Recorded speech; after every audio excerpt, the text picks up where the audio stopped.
Salam sejahtera, nama saya Lim Jia Qi dari Seksyen 101, kumpulan 4. Hari ini, kumpulan kita akan membentangkan analisis isu rasuah di Malaysia dari sudut pandangan falsafah moral, termasuk bagaimanakah prinsip etika boleh diintegrasi dalam membentukkan dasar anti-rasuah dan tindakan penjagaan rasuah yang lebih berkesan. Ini adalah ahli kumpulan kita. Rasuah bukan sekadar satu jenayah pentadbiran, tetapi manifestasi dalam kegagalan moral dan keruntuhan integriti dalam kalangan seseorang individu. Oleh itu, rasuah perlu dianalisis dari segi perspektif undang-undang serta pandangan falsafah moral, kerana melalui pandangan falsafah moral dapat membantu seseorang individu untuk mengelakkan daripada melakukan rasuah. Seterusnya, rasuah merupakan penyalahgunaan kuasa untuk kepentingan pribadi yang sering melibatkan pemberian dan penerimaan suapan sebagai upah seperti wang, hadiah, bonus, dan jawatan. Rasuah ini boleh berlaku dalam pelbagai bentuk seperti politik, pentadbiran, dan perniagaan. Oleh itu, terdapat 4 kesalahan jenayah rasuah mengikut Badan Pencegah Rasuah. Yang pertama adalah sebarang perbuatan meminta atau menerima rasuah, sebarang perbuatan menawar atau memberi rasuah, sebarang perbuatan membuat tuntutan palsu, dan yang terakhir adalah sebarang perbuatan menyalahgunakan jawatan atau kedudukan. Isu rasuah yang semakin berleluasan menyebabkan Malaysia telah menubuhkan institusi seperti Suruhanjaya Pencegahan Rasuah Malaysia serta melaksanakan Pelan Anti Rasuah Nasional bagi menubuhkan undang-undang dalam kegiatan rasuah. Dengan adanya undang-undang ini, Malaysia dapat mengurangkan kadar jenayah rasuah dalam kalangan masyarakat. Hal ini kerana undang-undang dapat menakutkan masyarakat untuk melakukan jenayah kerana akan dikenakan hukuman penjara atau pembayaran denda. Oleh itu, penubuhan ini dapat menyelesaikan isu rasuah berdasarkan tindakan penguatkuasaan. Seterusnya, dalam falsafah moral menggunakan etika deontologi untuk bertindak jujur. Oleh itu, etika ini perlu ditegaskan di dalam dasar pendidikan bagi membina budaya integriti yang lebih kukuh. Di samping itu, melalui pandangan Islam, melakukan rasuah adalah individu yang tidak mempunyai etika kerja yang profesional serta nilai murni dalam kehidupan. Terakhir sekali, rasuah juga dikaitkan dengan etika seseorang. Nama saya ialah Lam Jiwei dan nombor metrik saya ialah BG24110456. Seterusnya, saya akan membentangkan tentang analisis isu rasuah di Malaysia dari sudut pandang falsafah moral. Yang pertama ialah pendekatan falsafah moral dalam menangani isu rasuah. Falsafah moral ialah cabang falsafah yang mengkaji persoalan tentang nilai, prinsip, dan norma yang membimbing tingkah laku manusia, terutamanya mengenai perkara yang betul dan salah. Dalam konteks rasuah, terdapat 3 teori utama, iaitu deontologi, utilitarianisme, dan etika kebajikan yang memberikan perspektif yang berbeza untuk menilai rasuah dan penyelesaiannya. Yang pertama, deontologi. Deontologi percaya bahawa etika moral adalah berdasarkan tingkah laku itu sendiri dan tidak akan dipengaruhi oleh faktor lain. Yang kedua ialah utilitarianisme. Utilitarianisme berpendapat bahawa moraliti sesuatu tindakan ditentukan oleh sama ada yang membawa kebahagiaan atau faedah yang paling besar. Yang terakhir ialah etika kebajikan. Etika kebajikan berpendapat bahawa tingkah laku moral manusia berpunca daripada kebaikan dalaman manusia. Assalamualaikum dan salam sejahtera. Nama saya Karin Kamali binti Muhammad Yasin, nombor metrik BG24110406. Hari ini, saya akan membentangkan tajuk tentang peranan falsafah moral dalam membentras rasuah. Pertama sekali, mari kita lihat dari sudut falsafah moral yang merangkumi 3 teori utama. Okey, yang pertama, utilitarism. Utilitarism ni menilai satu tindakan berdasarkan kebaikan kepada majoriti. Seperti kes rasuah skandal 1 MDB, walaupun ada pihak yang mendapat keuntungan, akan tetapi keseluruhan rakyat menanggung kerugian. Ini bertentangan dengan prinsip utilitarian. Yang kedua, deontologi. Deontologi ini pula menekankan tanggungjawab moral. Dari sudut ini, rasuah dan penyelewengan kuasa jelas melanggar kewajipan seorang penjawat awam untuk berlaku jujur dan amanah. Yang ketiga, teori keadilan oleh John Rawls. Teori keadilan oleh John Rawls pula melihat rasuah sebagai puncak ketidaksamarataan sosial. Contohnya, hanya kroni yang mendapat akses menyebabkan jurang pendapatan semakin lebar. Dari segi impak dan tindakan, kita lihat banyak negara seperti Nigeria dan Kenya yang terjejas dari segi ekonomi akibat rasuah. Pelabur asing hilang keyakinan dan akhirnya rakyat menderita. Di Malaysia pula, walaupun kita ada Akta SPRM 2009, penguat kuasa kadang-kadang tidak konsisten. Hal ini kerana faktor politik. Sebaliknya, negara jiran kita seperti Singapura menunjukkan contoh yang baik. Dengan undang-undang yang ketat dan tindakan yang segera, mereka berjaya mengekalkan indeks rasuah yang sangat rendah. Di peringkat organisasi dan kepimpinan. Pada peringkat organisasi dan kepimpinan, amalan etika amat penting. Contohnya, syarikat seperti Temasek Holding dan DBS Bank mengamalkan kod etika yang ketat dan audit yang konsisten. Singapura juga menetapkan gaji tinggi untuk pemimpin negara bagi mengurangkan godaan rasuah. Akhir sekali, nilai budaya dan pendidikan. Nilai budaya dan pendidikan juga memainkan peranan yang besar dalam masyarakat Melayu dan Islam. Konsep amanah dan integriti sangat dititikberatkan. Negara seperti Finland dan Singapura menggabungkan pendidikan moral sejak kecil dengan sistem undang-undang yang mantap. Dan hasilnya, kadar rasuah mereka sangat rendah. Kesimpulannya, falsafah moral bukan sekadar teori.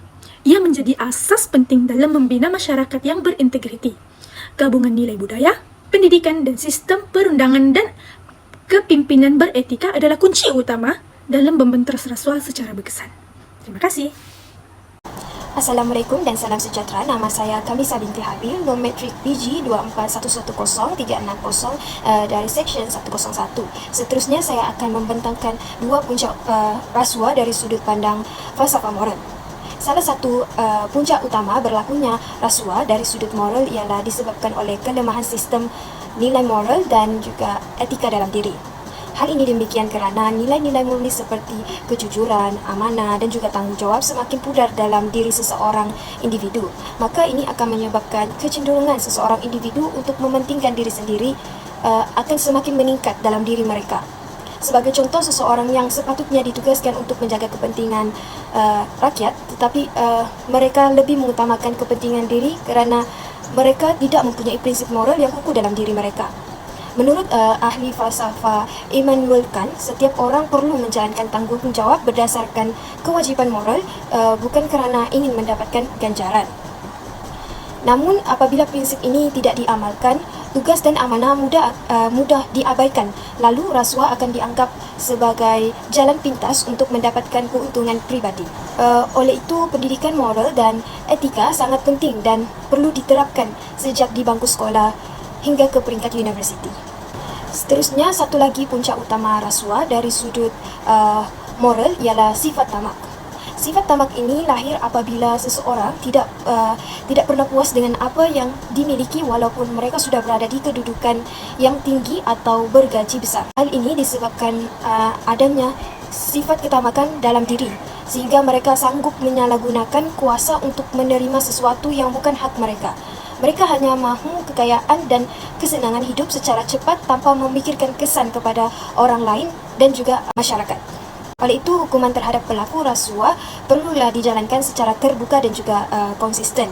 Ini penting supaya dapat menjadikan iktibar dan membentuk kesedaran moral dalam kalangan penjawat awam dan masyarakat secara umum. Itu saja dari saya. Sekian, terima kasih. Selamat sejahtera, nama saya Kaya Shakti Sabapati, nombor matriks PG24110181. Hari ini saya akan membentangkan tajuk punca-punca rasuah di Malaysia berdasarkan 3 faktor utama yang dikenal pasti melalui pemerhatian terhadap sistem pentadbiran, masyarakat dan kepimpinan negara. Pertama sekali, antara punca utama berlakunya rasuah ialah kelemahan penguasaan dan ketulusan. Apabila pihak berkuasa gagal mengambil tindakan secara adil dan telus, maka kepercayaan masyarakat terhadap sistem keadilan mula terhakis. Keputusan yang dibuat secara tertutup menimbulkan keraguan dan membuka ruang kepada salah guna kuasa. Contohnya, pemberian projek kerajaan tanpa melalui proses tender terbuka sering menimbulkan persoalan mengenai integriti pentadbiran. Dari sudut moral, keadaan ini jelas bercanggah dengan prinsip keadilan dan tanggungjawab. Oleh itu, sistem pemantauan dan pelaporan perlu diperkukuhkan.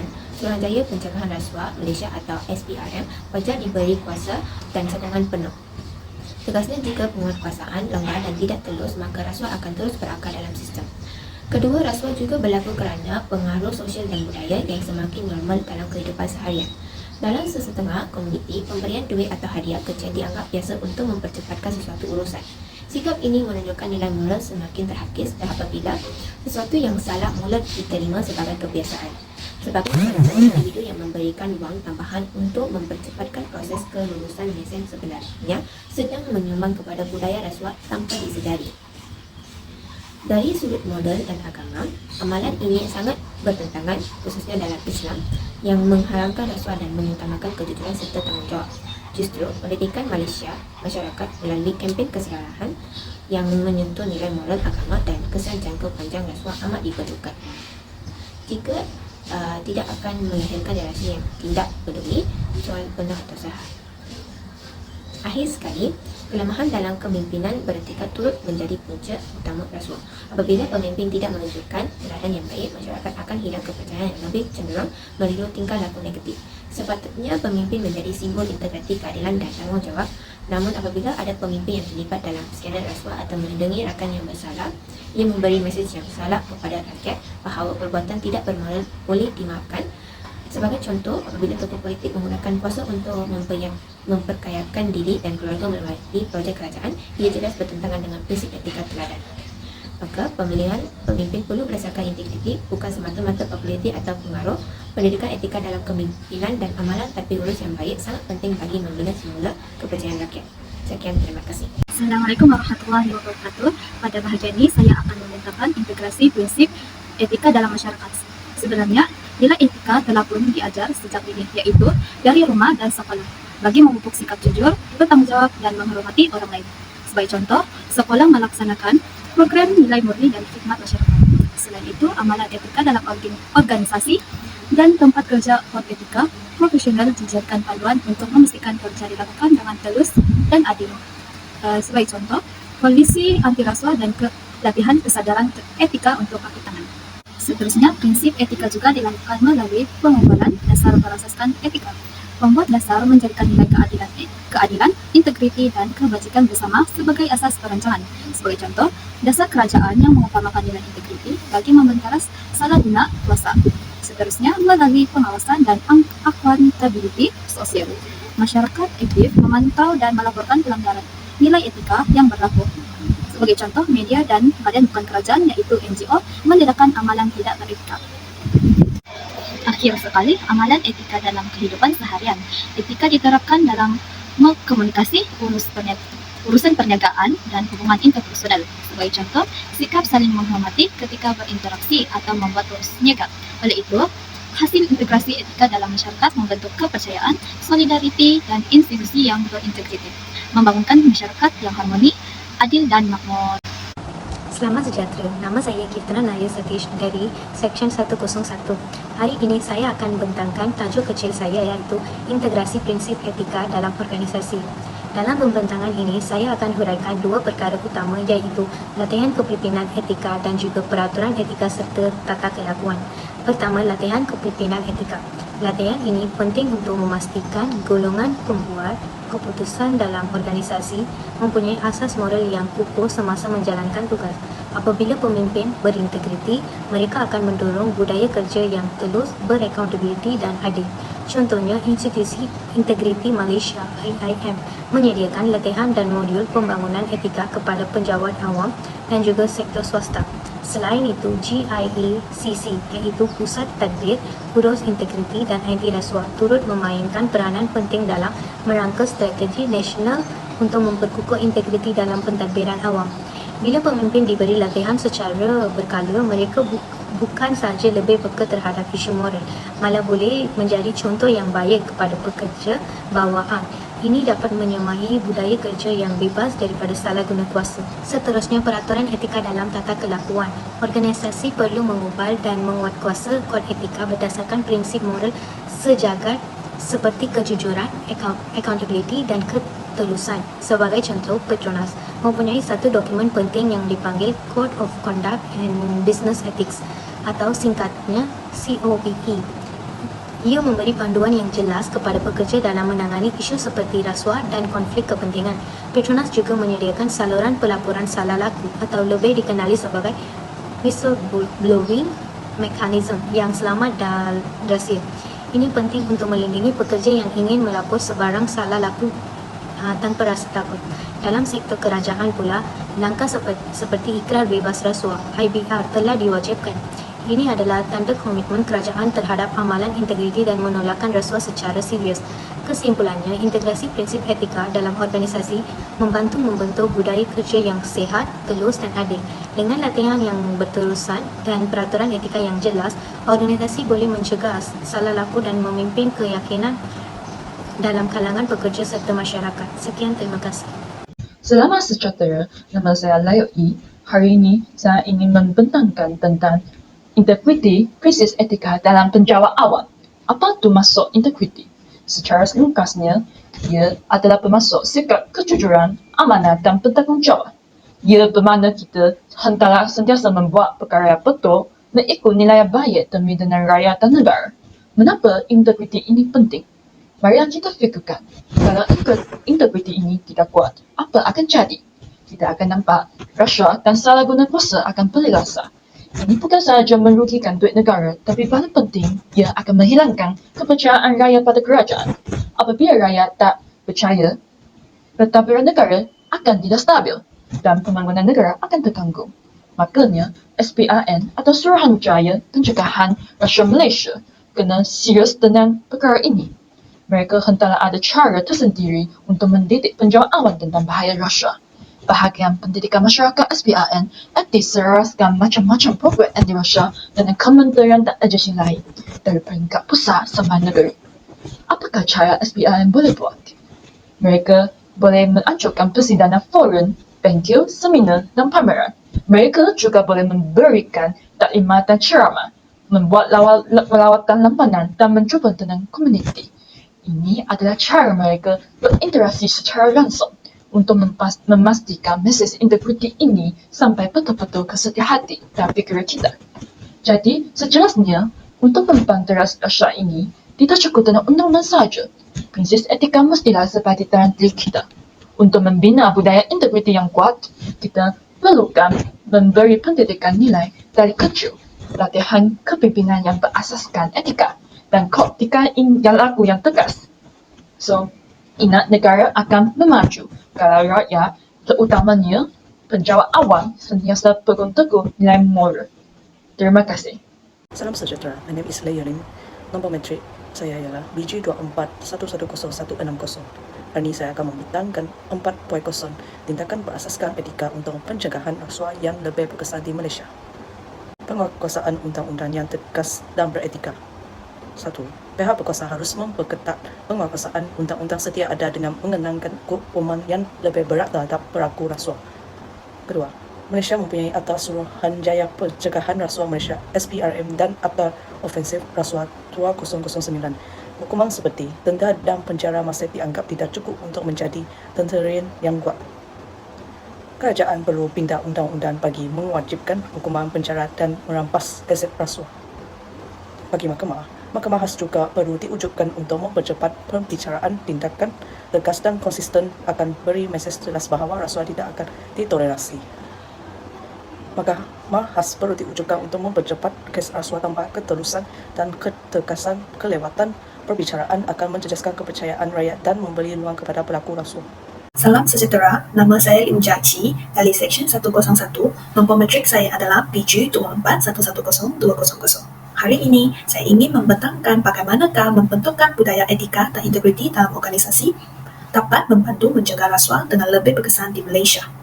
Pertama sekali, rasuah bukan sekadar isu undang-undang, tapi ia sebenarnya penyakit sosial yang merosakkan kepercayaan dan menjejaskan keselamatan.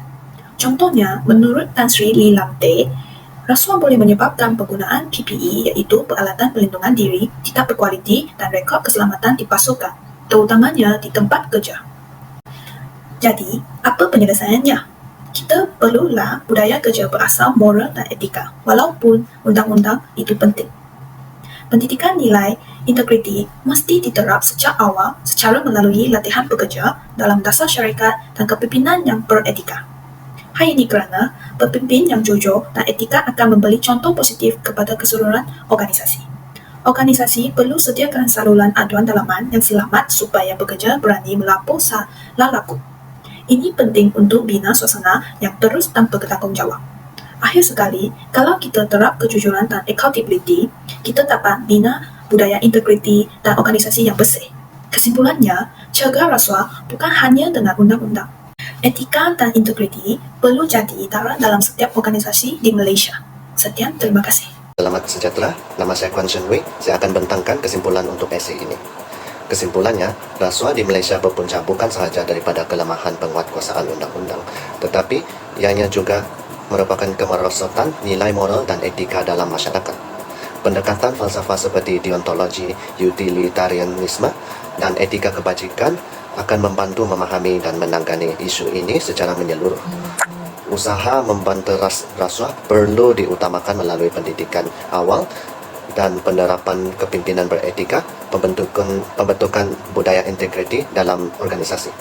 Selain itu, sistem pelaporan yang selamat serta peranan media dalam membentuk kesedaran juga amat penting. Hanya dengan pendekatan yang menyeluruh dan berterusan, Malaysia dapat melahirkan masyarakat yang berintegriti dan menolak rasuah demi keadilan serta kemakmuran bersama.